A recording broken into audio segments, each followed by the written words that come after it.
All right, starting the morning off a little bit differently. Let's figure out what we did to this car last night.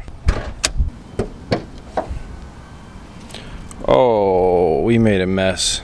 So our overflow tank blew a lid, but the main line, it looks like, did not. So that's a good sign. So last night when I opened up the hood, I saw that the overflow tank had kind of like popped its lid off. Now we don't know if it was ever actually on there 100% to begin with. Somebody at Copart, when I bought this car, could have kind of like taken it off to test it real quick and then just kind of like half put it back on or something like that. That could have happened. We're just not really sure. But it is just the overflow tank, so I'll just go ahead and fill it back up. We'll get back on the road and we'll see how the car responds. We only lost, give or take, about 1 liter of water, so we definitely didn't drain the whole system. As soon as we get back to the shop, I'll go ahead and get out our hose and kind of try and clean this area up. And hopefully, with any luck, just some fresh water will clean a lot of that antifreeze off. Just noticed that right there. It almost looks like it has a break in it, but it's not. It's actually a piece of the, it's the way it's molded, plastic molded. All right, next thing we gotta do is take care of this airbag. It is a killer for visibility. This car already has pretty low visibility. I'm actually kind of surprised how low the visibility is. The Aston Martin over there has more visibility than this car does. So anyways, I'm gonna cut out the whole airbag and then try and push the trim back up into the, whatever you'd call this, like the roof line. Put everything kind of back together so I can see out of the passenger side window better.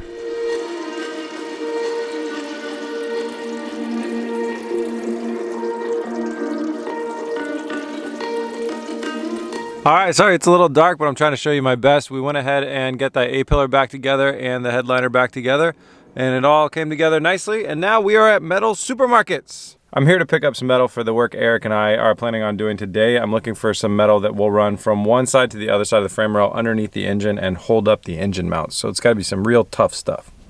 I have acquired our steel for today's project, some heavy-duty stuff for the cross member that's going to hold up the engine.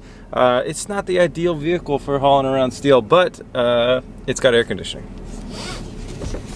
And so far it's staying cool. I mean, like, the car hasn't blown its coolant everywhere.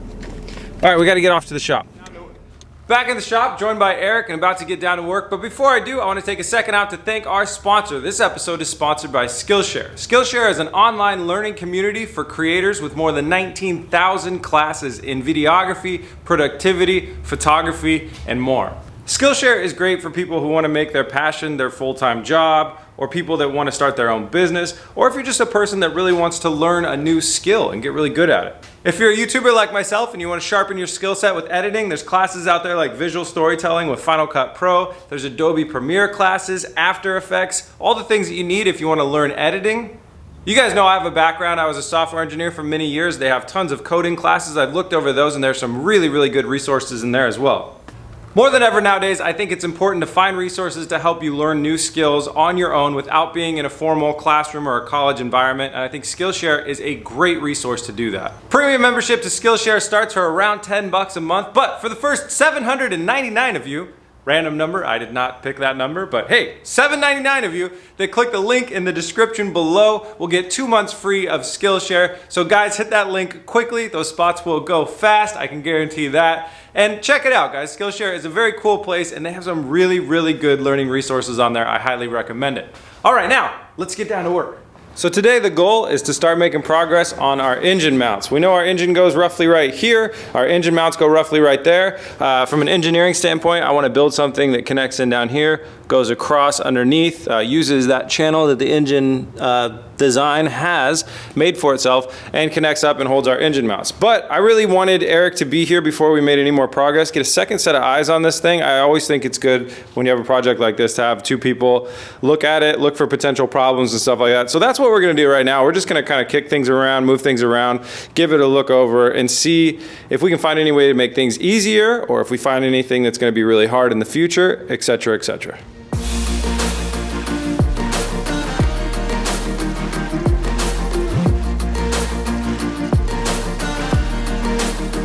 Update time, and we have good news. So the engine is fitting right now. We got it a little bit more level. It's not exactly level, but it's much closer. And it fits. It's fitting in the frame rails. It's fitting with the steering rack. We just popped the EGR off, and you can see that we've got enough room here where everything can operate, and nothing's really screwing each other up.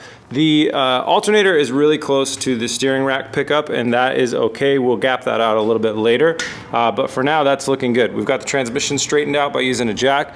That's looking good. The next thing we want to look at is the body height off of the ground. Right now, the body is just at a very arbitrary height. We just kind of set it there.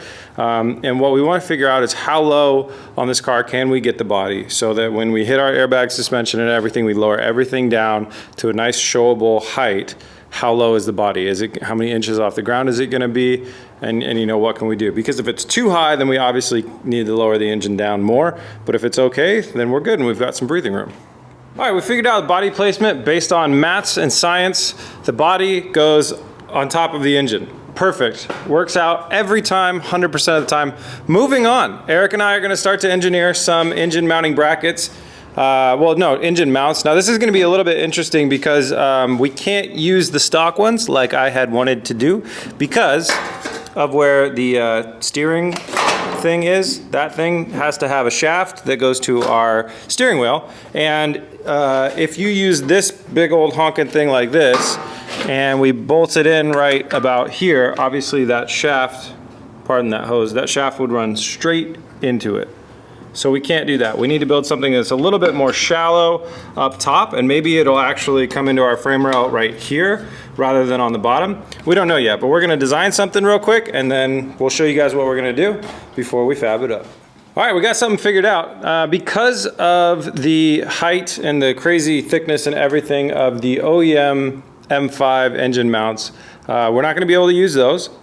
So we don't have any like of that polyurethane bushing stuff. We don't want to try and re-engineer a bushing and housing system. So bushing based mounts are out of the question. So we're hard mounting this engine in there. Yes, I know it's going to make the ride a lot more interesting, but that'll be okay. This is a well-balanced, beautiful V10 engine. I'm sure in Formula One they hard mount their engines too. So anyways, we're going to use this steel right here. We're going to use some gussets that we got from some crazy company on the internet that are already made. We have a bajillion of these things. Basically we're going to do gussets off of the rail at a 45-degree angle, one coming in from each side and then one in the center leading into this piece of metal right here, which is going to slide underneath, and then it'll have the bolt coming off of the front of that for the engine to sit on it. So we got to build two of them identical, and then we'll be able to test fit them on the frame and weld them in. One thing I just noticed before I got started is I set these two things down on the table and I was like, oh, like they're offset, and then I noticed that like this kind of started to come out flat, like that's a flat angle and that's a flat angle. And I started looking at the mounting surface and I saw that those two bolt holes are where this mounts. This is actually sloped downhill. So then when you put this in here, this comes out to be a flat 45-degree angle. No, 90-degree angle. It's it makes a right angle with the frame rail right here, which is really cool because I thought I was gonna have to like come up with some really arbitrary angle.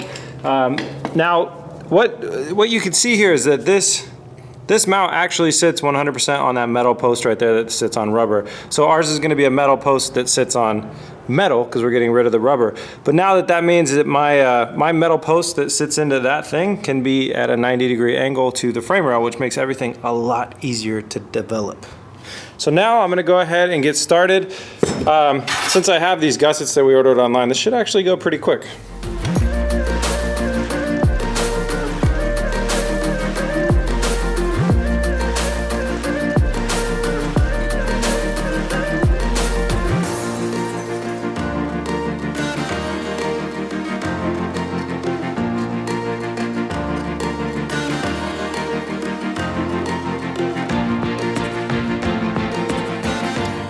First engine mount is started. It's not done, but it's got a great start. So pretend this is the frame rail of the car. It comes in here something like this, and then we weld up all of these pieces here to have a nice strong structure, and the engine sits on top of here.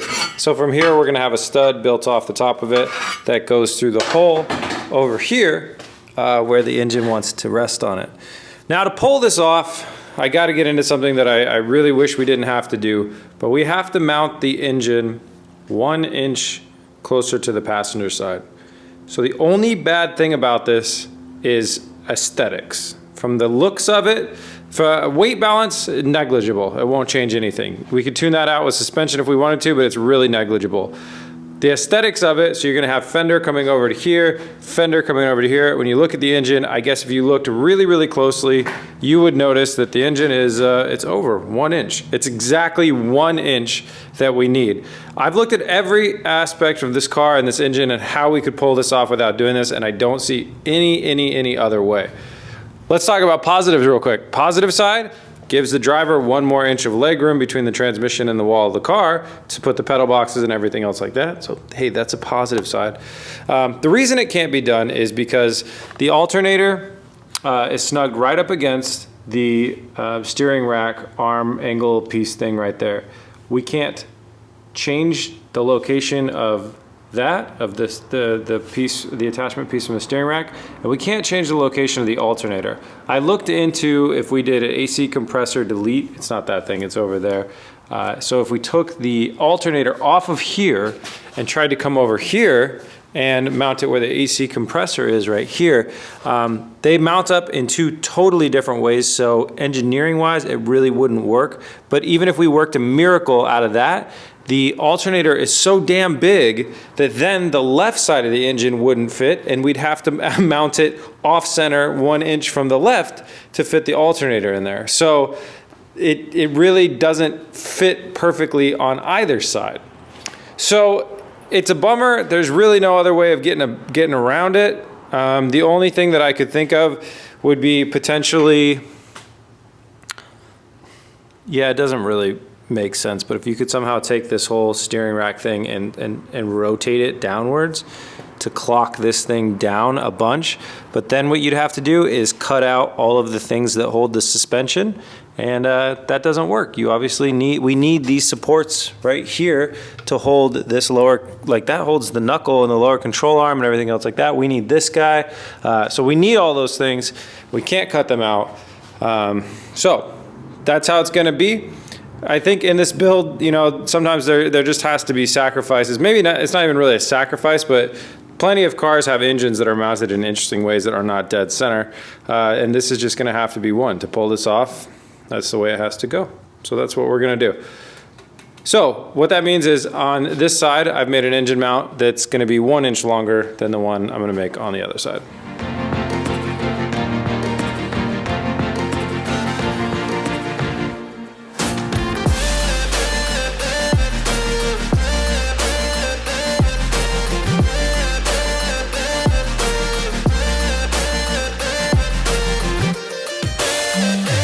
All right, there we go. Just finished up the passenger side engine mount, so that's the little bit shorter one. The next steps for these are to build a post that come off similar to this, and then we got to figure out this exact same angle as well. I realized I tested this one more time, and it's not exactly flat, it's not exactly 90, but it's very close. So I'll work with that. We'll have to keep like kind of sanding it down and grinding it down and test fitting and test fitting. And then once we get it right, we'll set a nut or bolt right through there. So it's threaded and it's the same exact thing, except instead of being a polyurethane mount, it's gonna be a solid mount. All right, guys, that's what I'm gonna call this one. I'm getting really excited about the progress that we're seeing because once we get this thing mounted, so in the last episode, you know, we figured out roughly where we wanted the engine, where we needed the engine to be, but we weren't sure how we were gonna do it. Now we figured out exactly how we're gonna do it, where it's gonna go, how the mounts need to go, down to the like fraction of a millimeter. So now we just need to build these mounts, mount the engine, and once we do that, then we can start to define things like the body height, which is something that's I've been wondering so long. I think it's going to be great with where the body height's going to land, and then when we do the body height, we can start to build our roll cage. We can define the body height, build the roll cage around that, then we can mount the body, all sorts of great stuff. So it'll start really picking up after this. This is just that slow and tedious process. Eric and I literally spent 2 hours just sitting here staring at different things, figuring out ways we could do stuff, and then I spent another hour figuring out if I could move that alternator. But you know, but it's worth it to spend the time. It's just maybe not the best YouTube thing, but doesn't really matter. We're doing it. So that's fantastic. Thank you guys so much for watching. Huge thanks to our sponsor, Skillshare. Guys, click the link in the description. If you're one of those first 799 people, you can get Skillshare for a free 2 months. That is enough for you to learn an entire programming language and completely switch careers if you want. I did it. And also, we now have that sponsor button enabled. I've seen a lot of you guys today adding that sponsor section. So I will announce that if you are in the sponsor section this next week, you are going to get a sneak peek. And that build that I bought, the fastest car I think you can buy for $4,100, I'm going to let you guys know what that is, let you know what we're building from it, let you know, I mean, how it is, the condition that it's in, all sorts of great stuff. So I'll let you know all about that. That'll be a sponsored only section. Now, I do want to define though that all that stuff will be told to everybody else just later. So being sponsored doesn't mean that you get more content than other people. It just means that you get it first. Hey. All right, guys, that's it. I'll see you tomorrow. Thanks for watching. Hey, and if you like the channel and you haven't subscribed, hit that subscribe button. Peace.